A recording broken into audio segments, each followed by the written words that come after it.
शांति 27 जुलाई 2024 प्रातः मुरली। ओम शांति। बाप दादा मधुबन।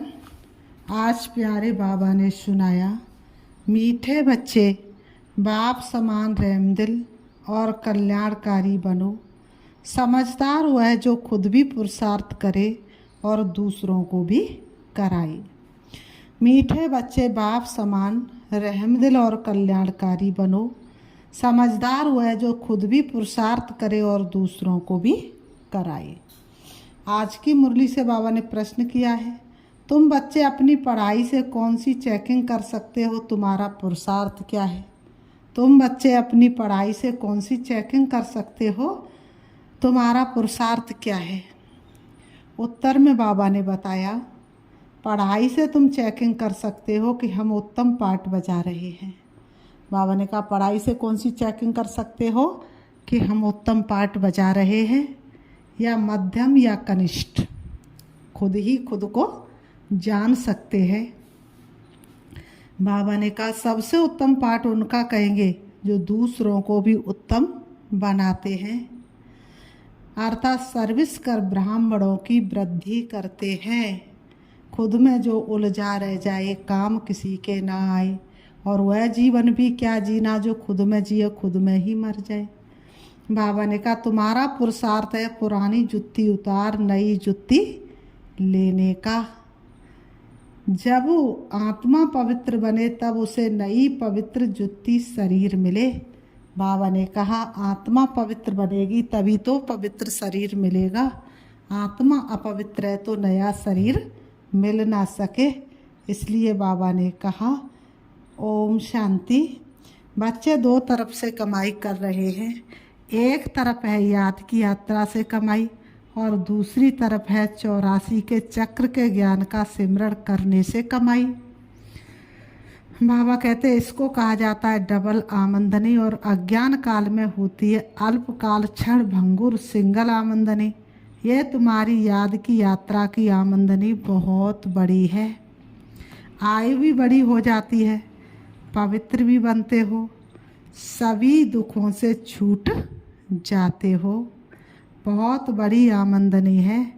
सतयुग में आयु भी बड़ी हो जाती है, दुख का नाम नहीं, क्योंकि वहाँ रावण राज्य ही नहीं है। अज्ञान काल में पढ़ाई का अल्पकाल का सुख रहता है, और दूसरा पढ़ाई का सुख शास्त्र पढ़ने वालों को मिलता है। उनसे फॉलोअर्स को कुछ फ़ायदा नहीं। बाबा कहते, फॉलोअर्स तो है भी नहीं, क्योंकि वह तो न ड्रेस आदि बदलते हैं ना घर बार छोड़ते, तो फॉलोअर्स कैसे कह सकते हैं? वहाँ तो शांति पवित्रता सब है। यहाँ अपवित्रता के कारण घर घर में कितनी अशांति होती है। तुमको मत मिलती है ईश्वर की। अभी तुम अपने बाप को याद करो, अपने को ईश्वरी गवर्नमेंट समझो, परंतु तुम हो गुप्त। दिल में कितनी बाबा ने कहा, दिल में कितनी खुशी होनी चाहिए।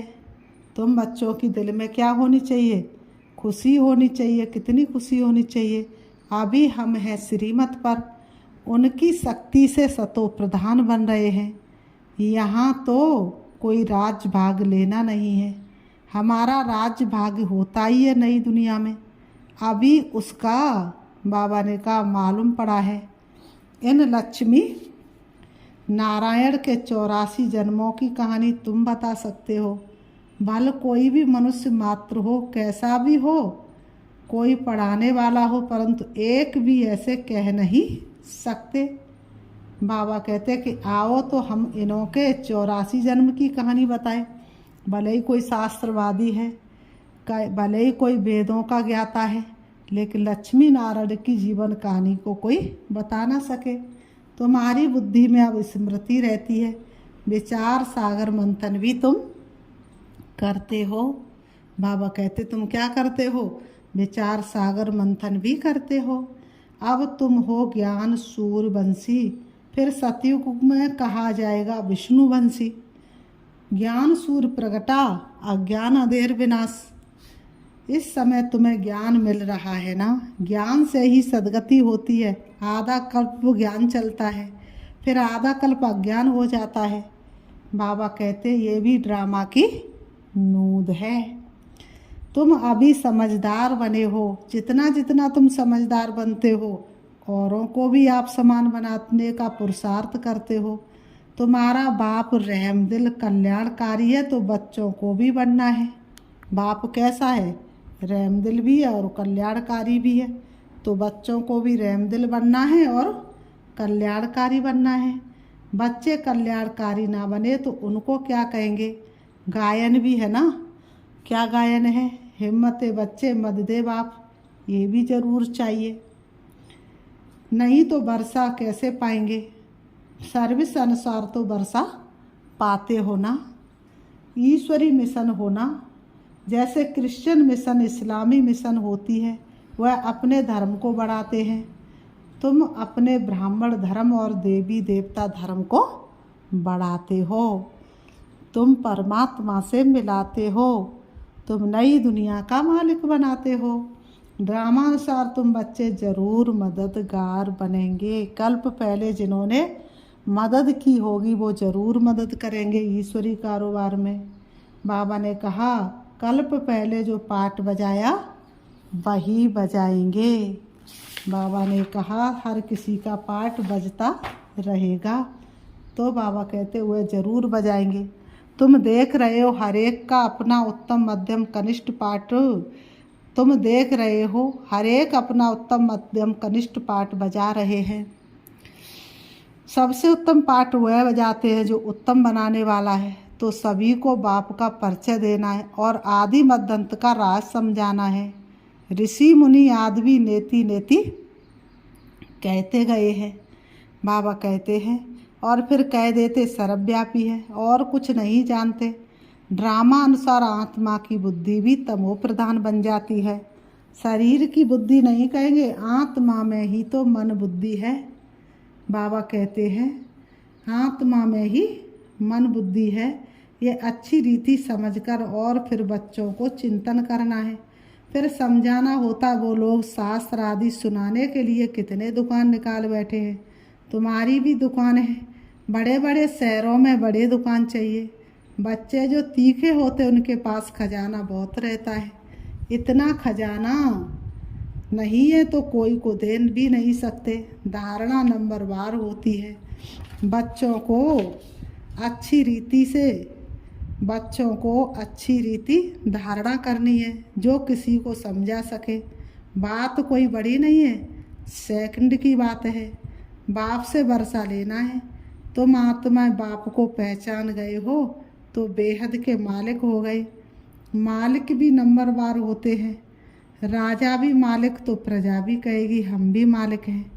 यहाँ भी सब कहते हैं ना हमारा भारत। तुम भी कहते हो श्रीमत पर हम अपना स्वर्ग स्थापन कर रहे हैं।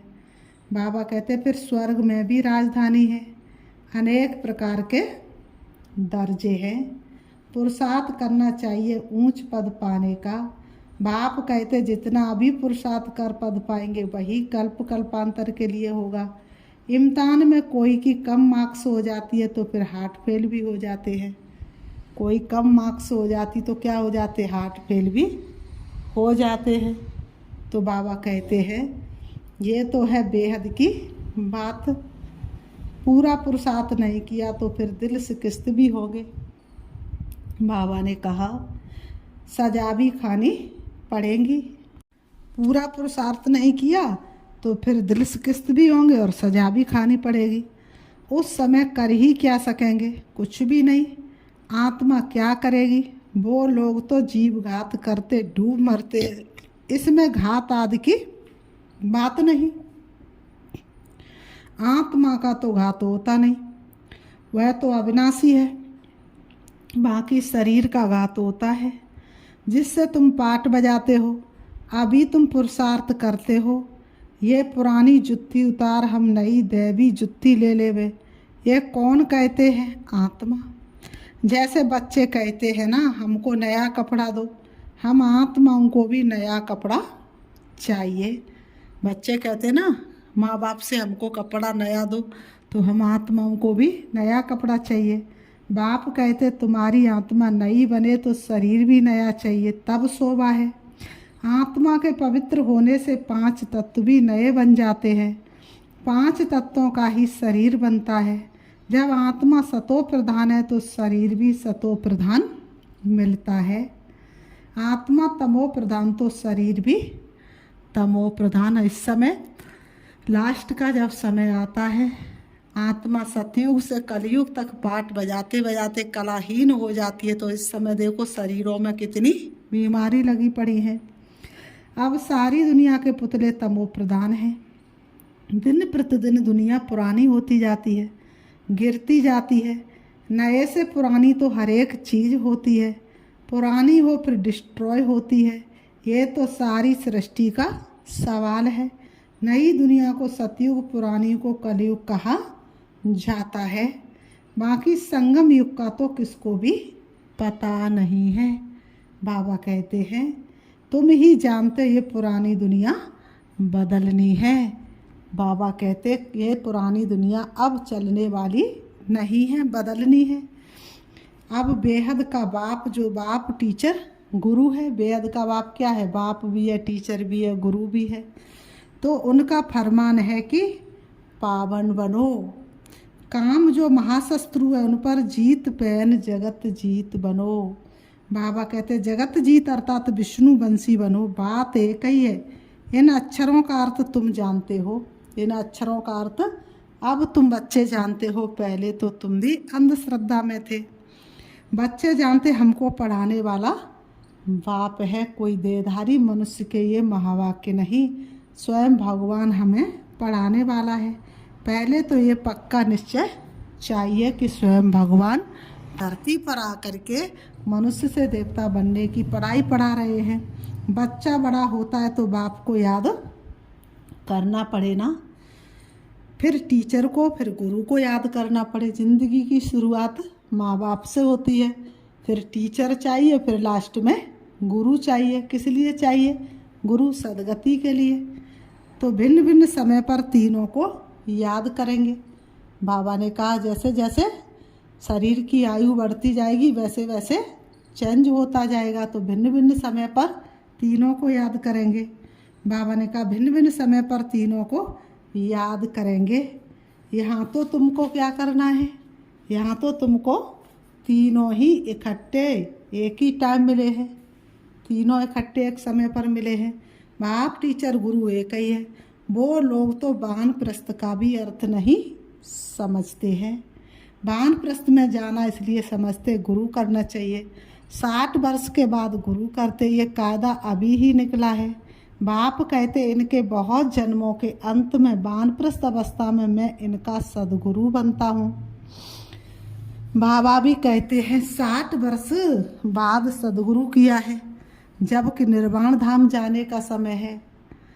बाप आते ही सबको निर्वाण धाम में ले जाने, मुक्ति धाम जाकर फिर पाठ बजाने के लिए आना है। वानप्रस्थ अवस्था तो बहुतों की होती है, फिर गुरु करते हैं। आजकल तो छोटा बच्चा हुआ उनको भी गुरु करा देते हैं कि गुरु को दक्षिणा मिल जाएगी। बाबा ने कहा आजकल तो छोटे बच्चों को भी गोद में लेकर के गुरु करा देते हैं कि उनको गुरु दक्षिणा मिल जाएगी। क्रिश्चियन लोग कृष्णाइज कराते गोद में जाकर देते हैं, परंतु वह कोई निर्वाण धाम में जाते नहीं। कोई भी वापस निर्वाण धाम में जाते नहीं, क्योंकि निर्वाण धाम का रास्ता किसी को मालूम ही नहीं। बाबा ने कहा ये सब राज बाप समझाते हैं। ईश्वर का अंत तो ईश्वर ही बताएंगे। शुरू से लेकर बतलाते आए हैं, अपना अंत भी देते और सृष्टि का ज्ञान भी देते हैं। ईश्वर खुद आकर आदि सनातन देवी देवता धर्म अर्थात स्वर्ग की स्थापना करते हैं। इनका नाम भारती ही चलाता है। गीता में सिर्फ श्री कृष्ण का नाम डाल कितना रोला कर दिया है। ये भी ड्रामा है, हार और जीत का खेल है। ये भी ड्रामा है और हार जीत का खेल है। इसमें हार जीत कैसे होती है ये बाप बिगर तो कोई बता ना सके। ये लक्ष्मी नारायण भी नहीं जानते कि हमको फिर हार खानी है। ये तो सिर्फ तुम ब्राह्मण बच्चे ही जानते हो। लक्ष्मी नारायण भी पता थोड़ी नहीं होता है कि अब हम हार खाएंगे। सतयुग में जा कर के। शूद्र भी नहीं जानते, बाप ही आकर तुमको ब्राह्मण से देवता बनाते हैं। हमसो का अर्थ बिल्कुल अलग है, ओम का अर्थ अलग है। मनुष्य तो बिगर अर्थ जो आया वह कह देते हैं। अभी तुम जानते हो कि कैसे नीचे गिरते फिर चढ़ते हैं। ये ज्ञान अभी तुम बच्चों को मिलता है। ये अर्थात ज्ञान अभी तुम बच्चों को मिलता है। ड्रामानुसार फिर कल्प बाद बाप ही आकर बताएंगे। जो भी धर्म स्थापक है वह आकर फिर अपना धर्म अपने समय पर स्थापन करते हैं। बावन का नंबर बार पुरुषार्थ अनुसार ही कहेंगे। नंबर बार समय अनुसार आकर अपना अपना धर्म स्थापन करते हैं। ये एक बाप ही समझाते हैं मैं कैसे ब्राह्मण फिर सूर्यवंशी चंद्रवंशी डिनास्टी स्थापन करता हूँ। अभी तुम हो ज्ञान सूर्यवंशी, जो फिर क्या बनते हो? ज्ञान सूर्यवंशी से क्या बनते हो? विष्णुवंशी बनते हो। अक्षर बड़ी खबरदारी से लिखने होते हैं। बाबा कहते हैं अक्षर तुमको बड़ी खबरदारी से लिखने होते हैं, जो कोई भूल ना निकाले। तुम जानते हो ये ज्ञान का एक एक महावाक्य रतन हीरे है। ये ज्ञान का एक एक महावाक्य क्या है? रतन हीरे के समान है। बच्चों में समझाने की बहुत रिफाइनेस चाहिए। बाबा कहते हैं समझाने की बहुत शुद्ध बुद्धि चाहिए। कोई अक्षर भूल से निकल जाए तो फट से राइट कर समझाना चाहिए। अगर कोई अक्षर भूल से गलत निकल भी जाए तो सही करके समझाना चाहिए। सबसे कड़ी भूल है बाप को भूलना। बाप फरमान करते हैं मीठे बच्चे प्यारे बच्चे माँ में कम याद करो। ये भूलना नहीं चाहिए। बाप कहते तुम बहुत पुराने आशिक हो। तुम सब आशिकों का एक मासुक है। वह तो एक दो की शकल पर आशिक मासुक होते हैं। यहाँ तो मासुक है एक। वह एक कितने आशिकों को याद करेंगे। बाबा कहते हैं अनेकों को एक को याद करना तो सहज है, एक कैसे अनेकों को याद करेंगे। अनेक तो एक को याद कर सकते, लेकिन एक अनेकों को कैसे याद करेगा। तो बाबा ने कहा एक अनेकों को कैसे याद करेंगे। बाबा को कहते बाबा हम आपको याद करते हैं, आप हमको याद करते हैं। अरे याद तुमको करना है पतित पावन होने के लिए। बाबा थोड़ी नहीं तुमको याद करेंगे। बाबा ने कहा मैं थोड़े ही पतित हूँ जो याद करूँ। तुम्हारा काम है उनको धारणा होती है। तुम्हारा काम है याद करना, क्योंकि पावन बनना है। जो जितना याद करते और अच्छी रीति सर्विस भी करते उनको धारणा होती है। याद की यात्रा बहुत डिफ़िकल्ट है, इसमें ही युद्ध चलती है। बाकी ऐसे नहीं कि 84 का चक्र तुम भूल जाएंगे। ये कान सोने का बर्तन चाहिए। भगवान का ज्ञान धारण करने के लिए ये कान क्या चाहिए? सोने का बर्तन चाहिए। बाबा ने कहा जितना तुम याद करेंगे उतनी धारणा अच्छी होगी, इसमें ताकत रहेगी। बाबा कहते इसलिए कहते हैं याद का क्या चाहिए? जौहर चाहिए। इसलिए याद का जौहर चाहिए। ज्ञान से कमाई है, याद से सर्व शक्तियाँ मिलती हैं नंबरवार। तलवारों में भी नंबरवार जौहर। बाबा ने कहा तलवारों में भी नंबरवार जौहरों का फर्क होता है। वह तो है स्थूल बात है, मूल बात बाप एक ही कहते हैं अल्प को याद करो। दुनिया के विनाश के लिए एक एटॉमिक बॉम्ब जाकर रहेगा और कुछ नहीं। उसमें ना सेना चाहिए ना कैप्टन। आजकल तो ऐसा बनाया है जो वहाँ बैठे बैठे बॉम्ब छोड़ेंगे। तुम यहाँ बैठे बैठे राज लेते हो, वह वहाँ बैठे सबका विनाश करा देंगे। तुम्हारा ज्ञान और योग उनका मौत। बाप ही आकर अपना, बाबा ने कहा उनका मौत का सामान इक्कल हो जाता है। ये भी खेल है। एक्टर तो सब है ना, भक्ति मार्ग पूरा हुआ है। बाप ही आकर अपना और रचना के आदि मध्य अंत का परिचय देते हैं। अब बाप कहते हैं व्यर्थ की बातें तुम नहीं सुनो, इसलिए हियर नो इविल इसका चित्र बनाया है। आगे बंदर का बनाते थे, अब मनुष्य का बनाते हैं, क्योंकि सूरत मनुष्य की है परंतु सीरत बंदर जैसी है, इसलिए भेंट करते हैं। अभी तुम किसकी सेना हो? शिव बाबा की। बंदर से तुमको मंदिर लायक बना रहे हैं। कहाँ की बात कहाँ ले गए हैं? बंदर कोई पुल आदि बांध सकता है क्या? ये सब है दंत कथाएं। कभी भी कोई पूछे शास्त्रों को तुम मानते हो? बोलो वाह, ऐसा कौन होगा जो शास्त्रों को नहीं मानेगा। हम सबसे जास्ती मानते हैं। तुम भी इतना नहीं पढ़ते हो जितना हम पढ़ते हैं। आधा कल्प हमने पढ़े हैं। स्वर्ग में शास्त्र भक्ति की कोई चीज़ नहीं होती। जितना हम पढ़ते हैं, बाबा ने कहा कितना सहज बाप समझाते, फिर भी आपको समान बना नहीं सकते। बच्चों आदि के बंधन के कारण कहाँ निकल नहीं सकते। ये भी ड्रामा ही कहेंगे। बाप कहते हफ्ता 15 दिन कोर्स ले, फिर आप समान बनाने लग जाना चाहिए। जो बड़े बड़े शहर है, कैपिटल आदि में घिराव डालना चाहिए, तो फिर उनका आवाज़ निकलेगा। बड़े आदमी बगैर कोई का आवाज़ निकल न सके। जोर से गिराव डालो तो फिर बहुत आएंगे। बाप के डायरेक्शन मिलते हैं ना। फिर बाबा कहते अच्छा, मीठे मीठे सिकीलते बच्चों प्रति माता पिता बाप दादा का याद प्यार और गुड मॉर्निंग। रूहानी बाप की रूहानी बच्चों को नमस्ते।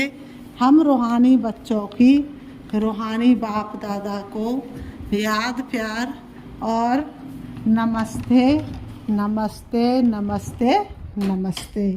धारणा के लिए मुख्य सार नंबर 1, ज्ञान और योग से अपनी बुद्धि को रिफाइन बनाना है। बाप को भूलने की भूल कभी नहीं करनी है। आशिक बन मासुक को याद करना है। नंबर 2, बंधन मुक्त बन आप समान बनाने की सेवा करनी है। ऊंच पद पाने का पुरुषार्थ करना है। पुरुषार्थ में कभी दिल से किस्त नहीं बनना है।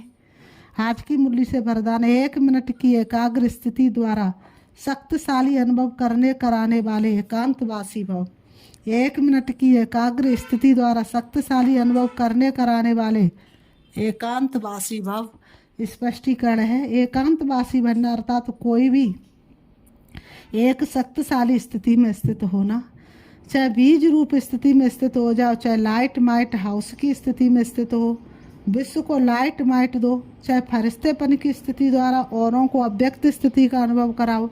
1 सेकंड व 1 मिनट भी अगर इस स्थिति में एकाग्र हो स्थित हो जाओ तो स्वयं को और अन्य आत्माओं को बहुत लाभ दे सकते हो। सिर्फ इसकी प्रैक्टिस चाहिए। स्लोगन ब्रह्मचारी हुआ है जिसके हर संकल्प हर बोल में पवित्रता का वाइब्रेशन समाया हुआ हो। ब्रह्मचारी हुआ है जिसके हर संकल्प हर बोल में पवित्रता का वाइब्रेशन समाया हुआ हो। अच्छा, ओम शांति। अभी बाबा ने कितना अच्छा वरदान दिया। बाबा ने कहा 1 सेकंड में क्या कराना है? 1 सेकंड में स्वयं भी शक्तिशाली स्थिति का अनुभव करना और दूसरों को भी कराना है। तो अभी हम अपने आप को देखेंगे और अपने मन को एकाग्र करेंगे बीज रूप स्थिति में। मैं आत्मा बीज रूप हूँ, अति सूक्ष्म हूँ, दोनों व्रहों के बीच ब्रकुटी में विराजमान हूँ। मैं आत्मा बीज रूप होने के कारण मैं कल्प वृक्ष की जड़ में हूँ, परमात्म शक्तियों से भरपूर हूँ। मैं सारे कल्प वृक्ष को शक्ति दे रही हूँ जो पूरी तरह से सूख चुका है। मुझे आत्मा की शक्तिशाली किरणें पूरे वृक्ष पर पड़ रही है। वृक्ष की एक एक डाली को हरा भरा बना रही है। जैसे ही मुझे आत्मा की शक्तियाँ वृक्ष पर पड़ती हैं, वैसे ही वृक्ष गोल्डन हो जाता है, हरा भरा हो जाता है, फलीभूत हो जाता है। सबके चेहरे खिले हुए दिखाई देते हैं। मैं आत्मा शक्तिशाली हूँ। मैं आत्मा मास्टर सर्वशक्तिमान हूँ। मेरे अंदर सारी शक्तियाँ हैं। मैं 7 गुणों से संपन्न हूँ, इसलिए मैं सभी को देती जाती हूँ, संपन्न बनाती हूँ। मेरे द्वारा सारे विश्व की आत्माओं को शक्ति मिल रही है। सभी बीज रूप स्थिति का अनुभव कर रहे हैं, सभी शक्तिशाली स्थिति का अनुभव कर रहे हैं। ओम शांति, ओम शांति, ओम शांति।